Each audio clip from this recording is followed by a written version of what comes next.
Bueno, tenemos aquí en el estudio una vez más al gran Luis Alberto Panisolo, nuestro químico de cabecera. ¿Cómo anda, Pani? Muy bien, le saludo a la gran Patricia. Ah, no, porque no, así, el gran.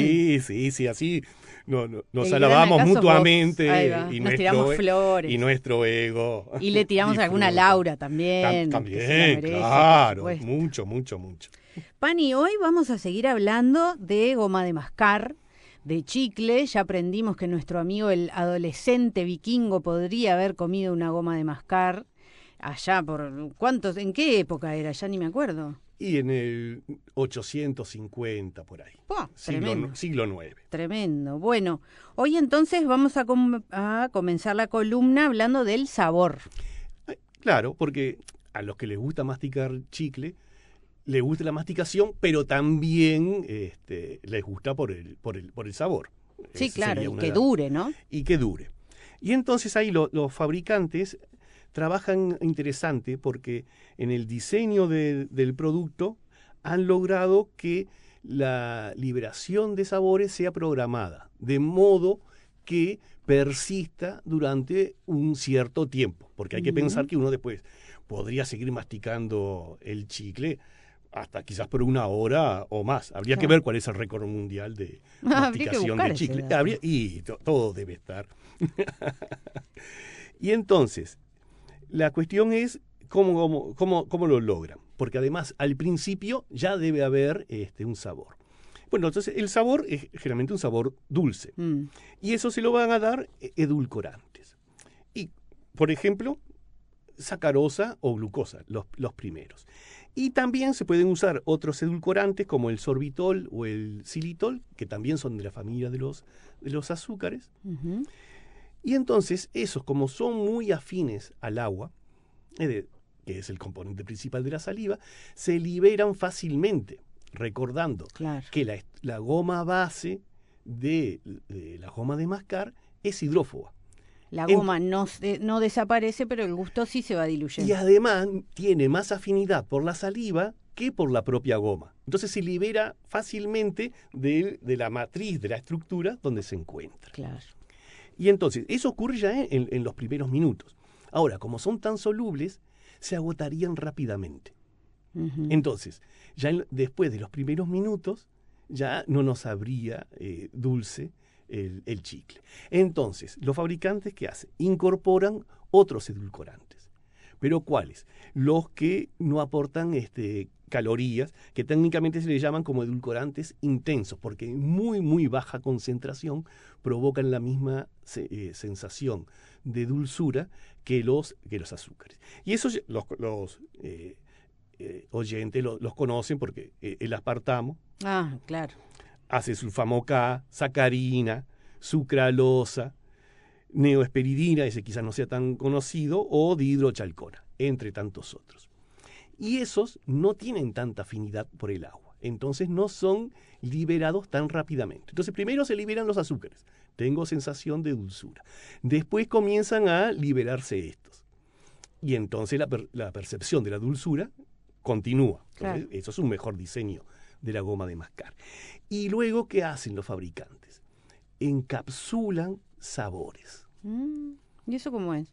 Y eso el encapsulamiento no había que pensarlo en cápsulas muy grandes, sino a nivel molecular. Es decir, que las sustancias que darían sabor, azúcares, o también después de aromas y sabores, estarían rodeadas de otras moléculas que harían que entonces las moléculas del sabor se liberen más lentamente. Y justamente para que la liberación sea más lenta es que las moléculas que las están rodeando no son tan afines al agua. Ah, entonces demoran Ujú, más ahí en está. diluirse. Entonces, y ahí entonces los fabricantes se aseguran que la percepción del sabor dulce y del sabor que tenga ese chicle persista durante más tiempo.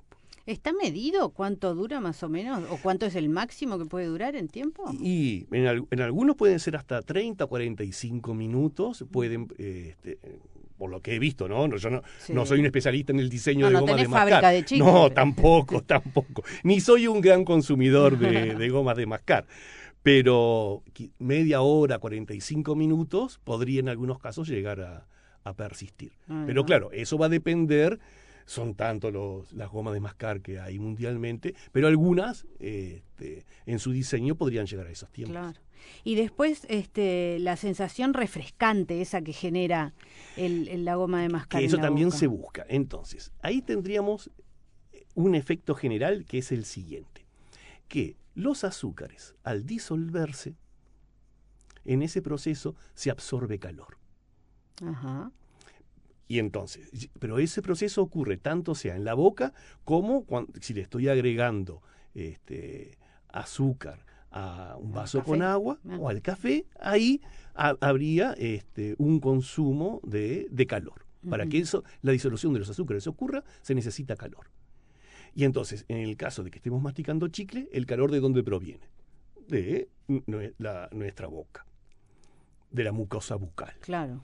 Y entonces, como está cediendo calor, la sensación que tenemos y realmente lo que está ocurriendo va a disminuir la temperatura, porque al ceder calor va a disminuir la temperatura. Y no tiene nada que ver con el gusto del chicle, ¿no? O sea, porque uno piensa, un chicle de menta o de mentol es refrescante, capaz que uno de frutilla no. Los del mentol son refrescantes. Los de frutilla son refrescantes por esta disolución de los azúcares que les conté.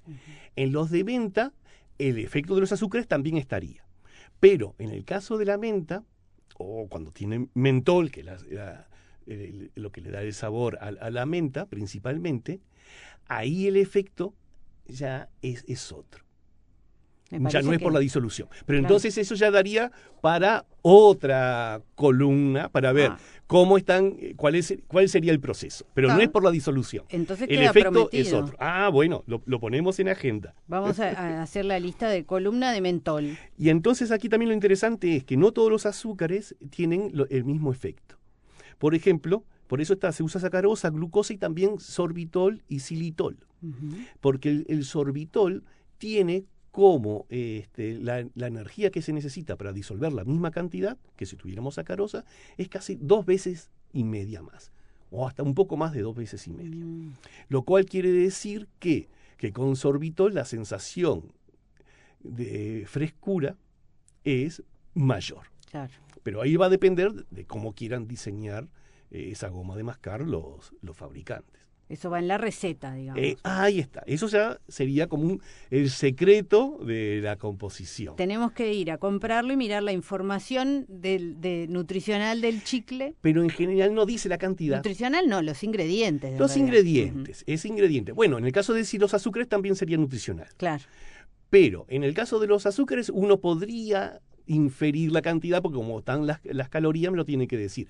En los otros componentes me tienen que decir la presencia, pero no la cantidad. No, la cantidad, claro. Y entonces, bueno, eso está en el secreto. Igual hay que ponerse muy puntilloso para ir a mirar los ingredientes también, del chicle. Sí, también. Pero bueno, uno estaría en su derecho. Totalmente. Uno estaría en su derecho. Pani, una pregunta que hemos escuchado muchas veces, ¿no? Que, no te tragues el chicle porque se te pegan los intestinos. ¿Eso es verdad? Bueno, no es verdad. Pero yo supongo que el mito proviene de lo siguiente, de alguien que masticó mucha cantidad de chicle de una vez. Yo puedo decir, un niño, pero ya estoy especulando. Pero que en vez de masticar uno, se puso en la boca 1, 2, 3, 4, una gran cantidad, porque así ya tener una gran bola de masticación. Y sin querer se lo tragó. Entonces, ¿qué es lo que pasa? El chicle no se va a adherir a las mucosas del intestino. Porque fíjense, no se adhiere a la mucosa bucal. No se pega a la mucosa bucal. Claro. Entonces tampoco tendría por qué pegarse a ni la mucosa del estómago ni la mucosa de los intestinos. Lo que pudo haber ocurrido ahí quizás es una obstrucción intestinal.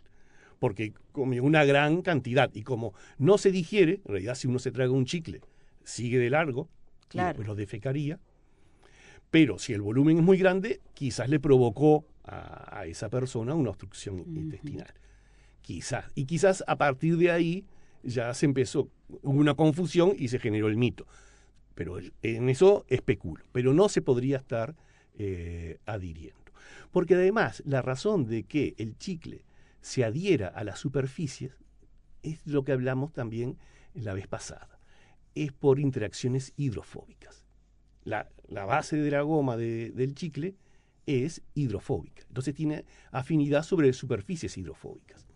Pero ¿qué es lo que pasa? Tanto en la boca como en el resto del tracto gastrointestinal está rodeado de agua. Entonces hay como unas pequeñas capas de agua, hasta si se quiere a nivel molecular, a esa escala. Y entonces no permitiría hasta un contacto, si es que se pudiera adherir.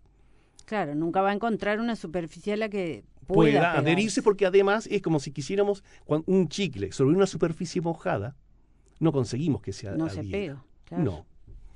Bueno, como nos estamos quedando sin tiempo y esto de que el chicle se pega a las superficies es muy interesante, les vamos a anunciar que la semana que viene vamos a tener una subcolumna dentro de la ciencia del plato. ¿Cómo es que se va a llamar? Son consejos hogareños de tía Berta. Ah, me encantó. Me encantó. Pani, vamos terminando por acá. ¿Hoy tenemos dedicatoria? Y sí, más vale que sí, porque después, si no, ¿Hay reclamo? las reclaman. Entonces, este es para otro grupo de amigos, que es la barra del Guiaba. ¿Del Guiaba? Del Guiaba, Bien, del Instituto del liceo, sí. Alfredo Vázquez Acevedo. Y entonces los integrantes son Rodolfo, Tato, Omar, Mario y Mario. Perfecto. Seguimos conociendo a los amigos de Panisolo. Por aquí dejamos y nos vemos en 7 días. Nos vemos en 7 días.